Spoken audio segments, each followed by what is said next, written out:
네, 오늘 우리가 함께 묵상할 말씀은 히브리서 11장 1절에서 12절 말씀입니다.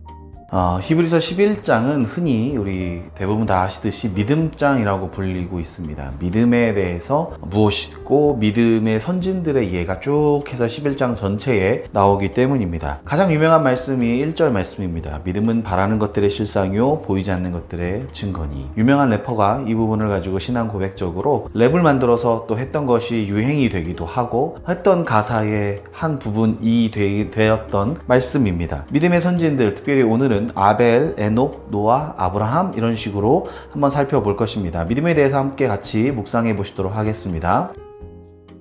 믿음은 바라는 것들의 실상이요 보이지 않는 것들의 증거니 선진들이 이로써 증거를 얻었느니라. 믿음으로 모든 세계가 하나님의 말씀으로 지어진 줄을 우리가 아나니 보이는 것은 나타난 것으로 말미암아 된 것이 아니니라. 믿음으로 아벨은 가인보다 더 나은 제사를 하나님께 드림으로 의로운 자라 하시는 증거를 얻었으니 하나님이 그 예물에 대하여 증언하심이라. 그가 죽었으나 그 믿음으로써 지금도 말하느니라. 믿음으로 에녹은 죽음을 보지 않고 옮겨졌으니 하나님이 그를 옮기심으로 다시 보이지 아니하였느니라. 그는 옮겨지기 전에 하나님을 기쁘시게 하는 자라 하는 증거를 받았느니라. 믿음이 없이는 하나님을 기쁘시게 하지 못하나니 하나님께 나아가는 자는 반드시 그가 계신 것과 또한 그가 자기를 찾는 자들에게 상 주시는 이심을 믿어야 할지니라. 믿음으로 노아는 아직 보이지 않는 일에 경고하심을 받아 경외함으로 방주를 준비하여 그 집을 구원하였으니 이로 말미암아 세상을 정죄하고 믿음을 따르는 의의 상속자가 되었느니라. 믿음으로 아브라함은 부르심을 받았을 때에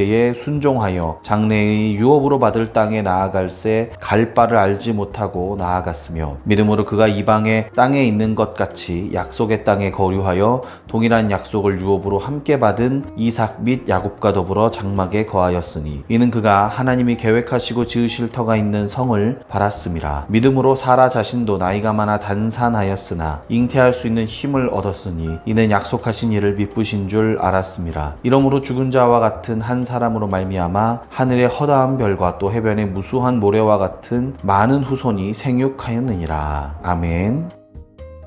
네, 오늘 말씀은 유명한 말씀, 믿음은 바라는 것들의 실상이다 라는 말씀으로 시작합니다. 이 말은 그냥 조금 현대적인 말로 바꾸자면 믿음은 우리가 소망하는 것들의 객관적인 실체. 좀 더 어려운 말이죠. 믿음은 우리가 바라는, 소망하는 것들의 객관적인 실체 또는 근거가 되어줍니다 라는 말입니다. 이 말은 믿음이라는 것이 그냥 우리의 개인적인 어떤 확신, 이걸 이제 어려운 말로 주관적인 확신, 나의 확신이라는 거죠. 다른 사람이 뭐라 그러든지 나는 주관적으로 확신한다. 나는 그냥 내 자신으로서는 확신한다 라고 말할 수 있는 것들인데 여기에 믿음은 그렇지 않다. 믿음은 객관적인 증거가 된다. 객관적이란 말은 누가 봐도 그런 뜻입니다. 누가 봐도 이것은 증거가 되는 확실한 실체가 있는 것이다 라고 말하는 겁니다. 다시 말하면 믿음이라고 하는 것은 우리가 소망하는 것, 우리가 바라는 것, 하나님 나라라든지 하나님이라든지 우리가 천국에 대한 확실한 증거 하나, 실체적인 증거, 객관적인 증거를 갖고 있다는 것이 믿음이라는 뜻입니다. 말이 어렵죠. 다시 말하면 믿음은 미래에 있는 소망을 지금 우리 현재로 갖고 오는 능력이기도 하면서 동시에 믿음은 저 소망이 성취될 것임을 우리가 증거로 갖고 있는 것이 되기도 합니다. 그 말이 1장 후반부에 나옵니다. 보이지 않는 것들의 증거니 라고 말합니다. 보이지 않는, 아직 다가오지 않은 미래에, 아직 오지 않은 미래에 하나님 나라가 세워진다고 하는 이 미래의 것에 대한 증거. 이건 법률적인 용어거든요. 객관적인 증명으로서 나는 믿음을 갖고 있다. 이런 뜻이 되는 겁니다. 다시 말하면 믿는다는 것 자체는 내가 주님을 믿습니다 라고 하는 확신도 되지만 동시에 내게 주님이 믿음을 주셨다는 것은 하나님께서 이 땅에서 놀라운 일을 벌이실 것에 대한 또 특별히 나를 구원하실 것에 대한 확실한 증거가 된다는 뜻이기도 합니다. 어려운 말이죠. 내가 하나님을 믿기도 하지만 하나님이 내게 믿음을 주신 걸 보니 내게 믿음이 생긴 것 보니 하나님께서 나를 구원하신다는 것이 확실하구나 라고 믿을 수 있는 증거가 된다는 뜻입니다. 2절 말씀에 선진들이 이로써 증거를 얻었느니라 이렇게 표현합니다. 믿음의 선진들이 확고하게 믿었기 때문에 그 결과로 하나님으로부터 확신, 주관적인 확신과 증거, 객관적인 증거를 얻었다는 겁니다. 이 믿음으로 살아온 사람들에 대한 이야기가 이제 쭉 나오는데 보이지 않는 미래의 약속을 우리가 믿는 겁니다. 겁니다. 내가 이렇게 할 거다라고 하시는 하나님의 말씀을 우리가 믿었어요. 이것은 믿음 자체가 증거가 된다는 겁니다. 아무나 믿을 수 없습니다. 믿음은 하나님이 주셔야만 우리가 받을 수 있는 것이며, 하나님께서 진리를 깨닫게 해주셨을 때 우리가 받아들일 수 있는 어떤 그런 것이 믿음이기 때문에, 믿음을 가졌다라는 것 자체가 하나님께서 내 안에서 말씀하시고 나를 구원하시고 인도하신다는 증거가 되는 겁니다. 결국에는 하나님의 약속이 성취될 것을 우리는 믿고 그 믿음대로 성취될 것입니다. 왜냐하면 그 믿음을 주신 분이 하나님이시기 때문입니다. 3절 말씀입니다. 믿음으로 보인 모든 세계가 하나님의 말씀으로 지어진 줄을 우리가 아나니 보이는 것은 나타난 것으로 말미암아 된 것이 아니니라. 그렇습니다. 우리는 믿음으로 실제로 보진 않았지만 말씀으로, 하나님의 말씀으로 온 세계가 창조되었음을 우리가 알고 있습니다. 믿음으로 우린 그 사실을 알고 있죠. 그런데 하나 더 중요한 얘기를 합니다. 보이는 것은 나타난 것으로 말미암아 된 것이 아니니라 라는 뜻입니다. 보이는 것은 나타난 것으로 된 것이 아니다. 이거 그냥 말 자체로만 보면 하나님께서 세상을 창조하실 때, 창조 이야기가 앞에 있으니까 이 물질 세계는 보이지 않는 하나님의 말씀으로, 다시 말해서 하나님은 원래 있던 것을 질서를 잡아서 만드신 분이라기보다는 무에서 유를 창조하신 분이다, 이렇게 우리가 해석할 수 있습니다. 반대로 우리의 믿음도 마찬가지입니다. 우리가 믿음을 가질 만한 어떤 조건들이 있는 것이 아니라 아무것도 없는 캄캄함 속에서 빛을 비추셨던 주님처럼 아무것도 믿을 수 없는, 근거가 없는 사람인데 하나님이 믿음을 주셔서 우리가 믿음을 갖게 되었다라고 볼 수도 있는 것이지요. 이 말씀을 조금 더 확장해서 생각하면 우리의 보이는 것, 우리의 상황과 우리의 환경들은 보이지 않는 영적인 세계 가운데 결정이 된다, 하나님께서 이끄신다 라고 우리가 볼 수도 있는 것입니다. 4절 말씀입니다. 믿음으로 아벨은 가인보다 더 나은 제사를 하나님께 드림으로 의로운 자라 하시는 증거를 얻었으니 하나님이 그 예물에 대하여 증언하심이라. 이제부터 믿음의 선진들의 이야기가 조금씩 나옵니다. 아벨, 가인과 아벨 할 때 그 아벨이죠. 창세기에 가인과 아벨이 동시에 하나님 앞에 예배를 드렸는데, 비슷한 시기에 같이 예배를 드렸는데 하나님께서 아벨의 제물은 받으시고, 연기가 하늘로 올라가면서 아벨의 제물은 받으시고 가인의 제물은 받지 않으셨다. 그래서 가인이 화가 나서 동생을 쳐서 죽인 일이 있었습니다. 여기서 근데 왜 하나님께서 아벨의 제사를 받으셨는가에 대한 해석이 되게 많습니다. 되게 많은데, 뭐 아벨이 양을 드렸기 때문이다, 생명을 드렸기 때문이고, 가인은 농부였기 때문에 농산물을 드렸기 때문이다, 아벨이 아니다, 아벨이 율법 말씀대로 제사 율법을 잘 지켰기 때문이다, 가인은 그거 제사 양식을 무시했다, 뭐 여러 가지 방식이 있는데 히브리서 저자는 뭐라고 표현하냐면, 아니다, 아벨은 믿음으로 드렸다 라고 분명하게 선언합니다. 믿음으로 아벨이 가인보다 더 나은 제사를 드렸다는 겁니다. 믿음으로 드렸기 때문에 하나님께서 의로운 자라 하시는, 의로운 자라고 말씀하시는 증거를 받았다는 건 아벨의 믿음으로 드린 예물을 하나님께서 받으셨다는 것이 이 아벨의 믿음에 대한 하나님의 증거라고 말씀하고 있는 겁니다. 그래서 여기서 질문이 있는 거죠. 믿어서 의로운과 의롭게 하시니 믿음이 있는 것인가? 둘 다 맞는 말이고요. 둘 다 손바닥처럼 같이 동시에 이루어지는 사건들이죠. 하나님께서 이끄시는 것들은 다 이렇게 신비합니다. 자, 5절 말씀입니다. 믿음으로 에녹은 죽음을 보지 않고 옮겨졌으니 하나님이 그를 옮기심으로 다시 보이지 아니하였느니라. 그는 옮겨지기 전에 하나님을 기쁘시게 하는 자라는 증거를 받았느니라. 여기서부터 조금 어려워집니다. 에녹은 믿음으로 죽음을 보지 않고 하늘에 올라간 사람이라고 우리가 흔히 알고 있습니다. 그 이야기를 하고 있는 겁니다. 에녹은 믿음으로 옮겨졌다라고 표현하는 겁니다. 사실 아벨도 그렇지만 에녹이 믿음으로 살았다는 말 자체는 있지 않았습니다. 그런데 에녹이 믿음으로 살았기 때문에 하나님과 함께 동행했다고 히브리서 저자는 해석을 하고 있는 겁니다.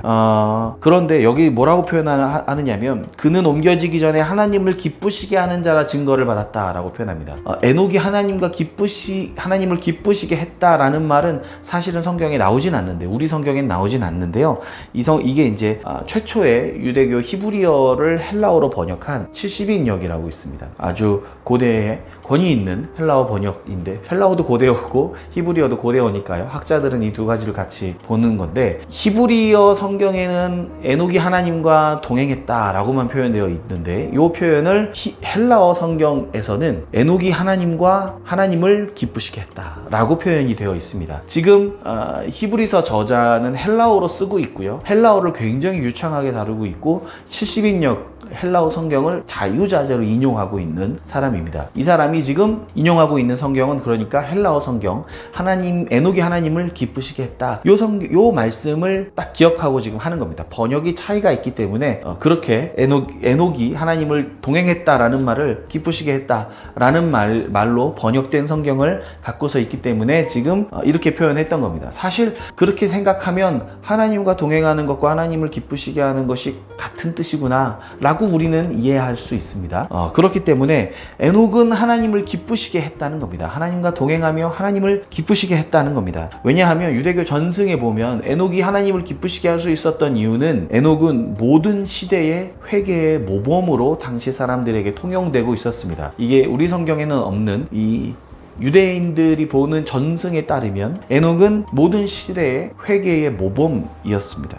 근데 모든 시대의 회개의 모범이란 것은 히브리서 저자가 6장 1절에 믿음이란 무엇이냐? 죽은 행실을 회개함과 하나님에 대한 믿음이 진짜 믿음이다 라고 표현했는데, 회개의 모범으로 쓰인 에녹은 행실을 회개하고 하나님과 동행했으니 하나님을 기쁘시게 했으니 이 사람이야말로 믿음의 모범이 될 수 있다 라고 생각했던 겁니다. 그러니 하나님에 대한 믿음, 하나님이 계심을 믿는 것, 이 두 가지로 이제 그 다음 구절이 나오는데요.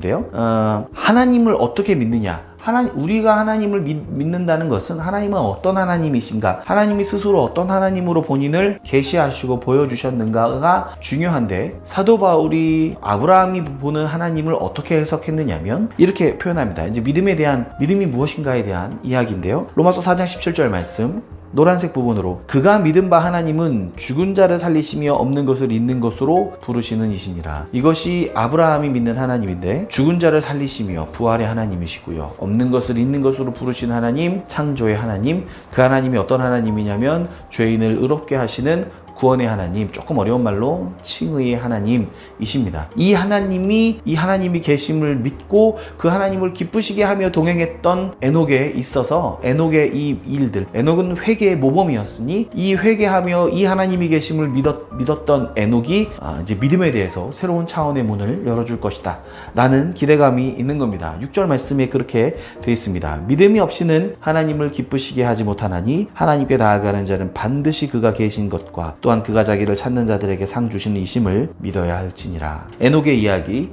아벨의 이야기, 그 이야기들로부터 지금 믿음은 무엇이다에 대한 이야기가 하나 더 나온 겁니다. 믿음이 없이는 하나님을 기쁘시게 할 수 없다는 겁니다. 회개함과 하나님의 계심을 믿는 믿음이 없이는 하나님을 기쁘시게 할 수 없는, 왜냐하면 에녹이 그렇게 하나님을 기쁘시게 했기 때문입니다. 그러면서 하나님께 나아가는 자는 그가 계신 것과, 그가 계신 것은 하나님이 살아계심을 믿는 것인데, 이때 이 하나님을 살아계심을 믿는다는 건 그냥 하나님이 그냥 계시구나 라고 그냥 알고 있는 수준이 아니라, 이 하나님과 내가 실체적인 관계를 맺으며 하나님은 어떤 분이시다, 좀 전에 말한 하나님은 창조의 하나님, 부활의 하나님, 구원의 하나님, 죄인을 의롭다 여기시는 하나님, 죽은 자를 살리시는 하나님, 없는 것을 있는 것으로 부르시는 역전의 하나님이심을 믿는 겁니다. 그걸 붙잡는 겁니다. 그 하나님을 믿는 사람과 그가 계신 것과 그가 자기를 찾는 자들에게 상 주시는 이심을, 하나님이 상을 주실 것임을 믿는 것. 근데 이 상이란 무엇이냐면 자기를 찾는 자들에게 주시는 상이기 때문에 찾는다는 걸 구한다는 거죠.